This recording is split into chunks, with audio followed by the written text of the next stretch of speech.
अफवाज पाकिस्तान के लिए 15% special allowance की मंजूरी। कलअदम TLP पर पाबंदी बरकरार रखी जाएगी। हलीम आदिल शेख के लिए ज्वाइंट इन्वेस्टिगेशन टीम तश्कील देने की मंजूरी।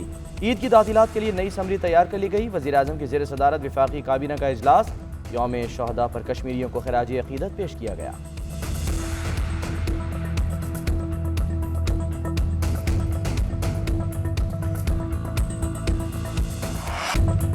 अपोजिशन के साथ इंतखाबी इस्लाहात पर बात हो रही है। बहुत से निकात पर इत्तेफाक हो चुका है। काबीना समेत तमाम लोगों से इजाफी सिक्योरिटी वापस ली जा रही है। फवाद चौधरी कहते हैं ईद उल अजहा पर सऊदी अरब ने 85 कैदियों को रिहा किया। बाकी मुल्कों में भी कैद पाकिस्तानियों को वापस लाने के लिए काम जारी है।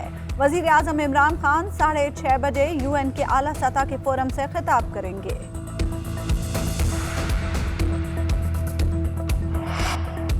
वफाकी काबीना में फिर तोसी। हुकूमत इत्तेहादी मोनस इलाही को वजारत आबी वसाइल दे दी गई। ईद के बाद मजीद वज़रा को काबीना में शामिल किया जाएगा। जुल्फी बुखारी के फिर से काबीना का हिस्सा बनने के इशारे।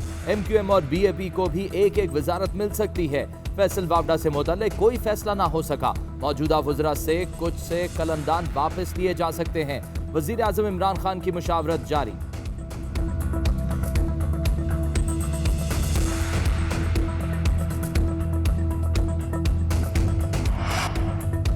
नून लीग का कोटली में पिंडाल सज गया। जलसा गाह भर गई।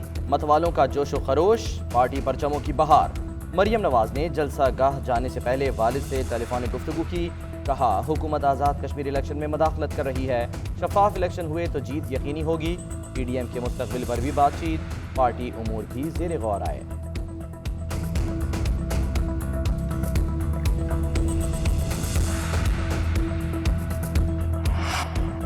वफाकी वजीर मुराद सईद कहते हैं फारूक हैदर दिखावा करके रोते हैं और मरियम सफ्दर जाली तस्वीर का सहारा लेती हैं। बिलावल अमेरिका की मुलाजमत के लिए वहां गए। आसिफ जरदारी के दौर में अमेरिका को ड्रोन हमलों की इजाजत दी गई। अली अमीन गंडापुर कहते हैं साबिक हुक्मरानों ने कर्जे लेकर दोबारा हमें गुलाम बना दिया था। हमारे मुल्क का खजाना लूटा और हमारे बच्चों का खून चूसा।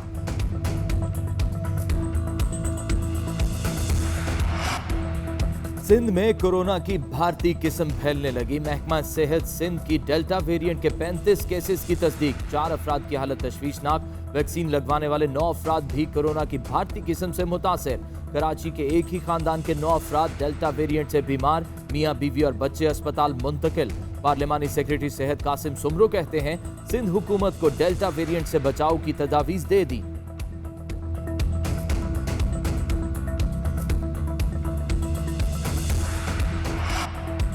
कराची में पुलिस और हसास इदारों की एयरपोर्ट भिटाइयाबाद में कार्रवाई। कलअदम तंजीम का मुबैना दहशतगर्द गिरफ्तार दहशतगर्द का दस्ती बम हमलों, टारगेट किलिंग और गाड़ियां नजर आतिश करने का एतराफ़। मुलजिम रमेश कुमार 38 से ज़ायद दस्ती बम हमलों का मास्टरमाइंड है। मुलजिम आला तालीम याफ्ता और बम बनाने का माहिर है। रमेश कुमार कौम परस्त तंजीम का सरगना और मुल्क दुश्मन सरगर्मियों में मुलविस शफी बरफत का करीबी साथी है।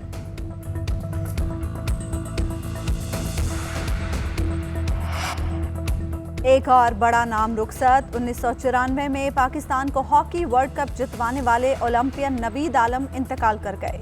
नवीद आलम कैंसर के मरज में मुब्तला थे। गुज़श्ता रात उनकी कीमोथेरेपी हुई थी। नवीद आलम ने ओलंपिक्स, चैंपियंस ट्रॉफी और एशियन गेम्स समेत बेशुमार इवेंट्स में पाकिस्तान की नुमाइंदगी की। इंतखाबी इस्लाहात में हुकूमत ने गलत रास्ता अपनाया। डस्का इलेक्शन में धांधली के जिम्मेदारों को नवाजा जा रहा है। एहसन इकबाल की इस्लामाबाद में मीडिया से गुफ्तगू। कहा चीफ इलेक्शन कमिश्नर से मुलाकात की और कैंटोनमेंट बोर्ड के इंतखाबी शेड्यूल पर तहफ़्फ़ुज़ात से आगाह किया। पोलिंग का शेड्यूल मौसम और हालात की वजह से मुनासिब नहीं। कैंटोनमेंट की पोलिंग का वक्त 6 बजे तक रखा जाए।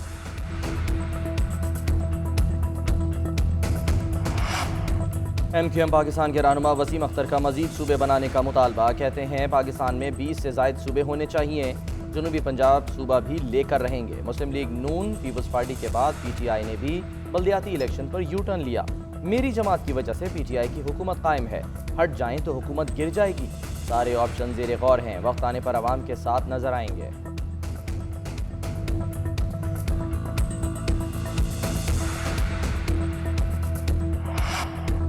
पेशावर में सरकारी मुलाजमीन फिर सड़कों पर आ गए। महंगाई के तनासुब से तनख्वाहें बढ़ाने का मुतालबा। सिविल सेक्रेटेरिएट जाने की कोशिश पर मुलाजमीन और पुलिस आमने सामने। पुलिस का लाठीचार्ज, आंसू गैस की शेलिंग, मुतादिद मुलाजमीन गिरफ्तार।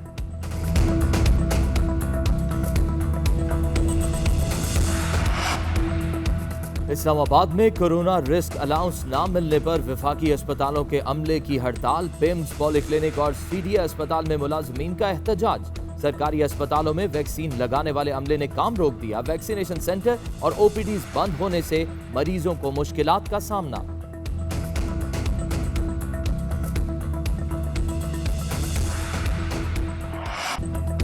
दुनिया भर में कश्मीरी आज यौम शहदा मना रहे हैं। हुर्रियत रहनुमाओं की कॉल पर मकबूजा वादी में यौम शहदा पर मुकम्मल हड़ताल। इस्लामाबाद में भारतीय सफारत खाने के बाहर एहतजाज। 13 जुलाई का दिन कश्मीरियों के अज़्म हौसले और जिद्दोजहद का निशान। ओछे हथकंडों के बावजूद भारत कश्मीरियों की शनाख्त और तारीख मस्क न कर सका। रियासती दहशतगर्दी के बावजूद भारत कश्मीरियों को दबाने में नाकाम रहा। जंग आज़ादी में नौजवान खून की शमूलियत से भारत बौखलाहट का शिकार है। पाकिस्तान और इंग्लैंड के दरमियान वनडे सीरीज का आखिरी मुकाबला बर्मिंघम में जारी। इंग्लैंड की टॉस जीतकर पाकिस्तान को बैटिंग की दावत। फखर जमान 6 रन बनाकर चलते बने। कौमी टीम की जानिब से कोई तब्दीली नहीं की गई। क्लीन स्वीप से बचने के लिए बाबर आजम 11 को फतह दरकार। मुल्क के मुख्तलिफ शहरों में बारिशों का सिलसिला जारी। तूफानी बारिशों से पहाड़ी इलाकों में लैंडस्लाइडिंग से कई हादसा पेश आए। शांगला में होटल जमीन में धंस गया। कई अफराद और गाड़ियां भी दब गईं। अहमदाबाद में बिलियन ट्री की नर्सरियां पानी में बह गईं। अयूब मेडिकल कॉम्प्लेक्स में पानी भर गया। वादी नीलम में क्लाउड बर्स्ट से 30 मकानात पानी में बह गए।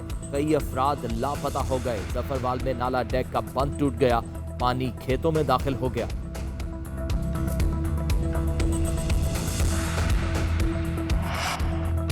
अफगानिस्तान में सूरत हाल कशीदा। तालिबान ने 22 अफगान कमांडर्स को फांसी दे दी। अफगानिस्तान के कई इलाकों में तालिबान और सरकारी फोर्सेस के दरमियान शदीद लड़ाई। अफगान फोर्सेस का 2 तालिबान कमांडर्स समेत 27 तालिबान हलाक करने का दावा। उधर अफगान तालिबान की पेशकदमी जारी। बामियान और लगमान के कई अजला पर कब्जा कर लिया। अफगान सदर अशरफ गनी की अमरीकी सेंट्रल कमांड के कमांडर जनरल मैकेंजी से मुलाकात। अफगानिस्तान की सिक्योरिटी सूरत हाल पर तबादला ख्याल। उधर नुमाइंदा खुसूसी अफगानिस्तान ज़ल्म खलीलजाद की कतर में कतरी वज़ीर ख़ारजा से मुलाकात।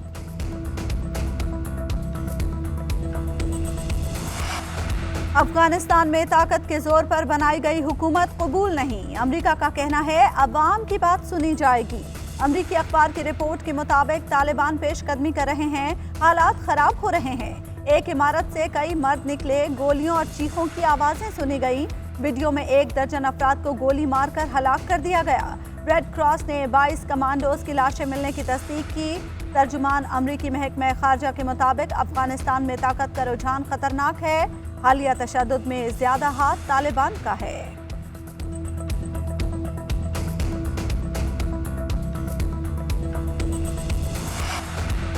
बरतानिया का 19 जुलाई से कोरोना की पाबंदियां हटाने का ऐलान। वजीर आजम बोरिस जॉनसन का कहना है कि वबा खत्म नहीं हुई, लेकिन अब मुल्क को खोलने का मुनासिब वक्त है। जहां जरूरत है वहां मास्क का इस्तेमाल किया जाए। रेस्टोरेंट्स, क्लब और दीगर मकामात पर दाखिले के लिए कोरोना पासपोर्ट की शर्त रखी जाए। उधर आलमी इदारा बराए वैक्सीन ने चीन की मजीद 2 कंपनीज के साथ वैक्सीन खरीदने का मुआहदा कर लिया।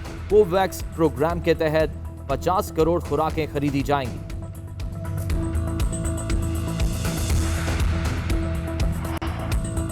शहरी कोरोना की 1 से ज़ायद किस्म की वैक्सीन न लगवाएं। मुख्तलिफ कंपनीज की वैक्सीन लगवाना खतरनाक है। WHO ने खबरदार कर दिया। आलमी इदारा सेहत का कहना है अगर लोग खुद फैसला करने लगें कि उन्हें मजीद वैक्सीन लगवानी है तो इससे अफरा तफरी पैदा होगी।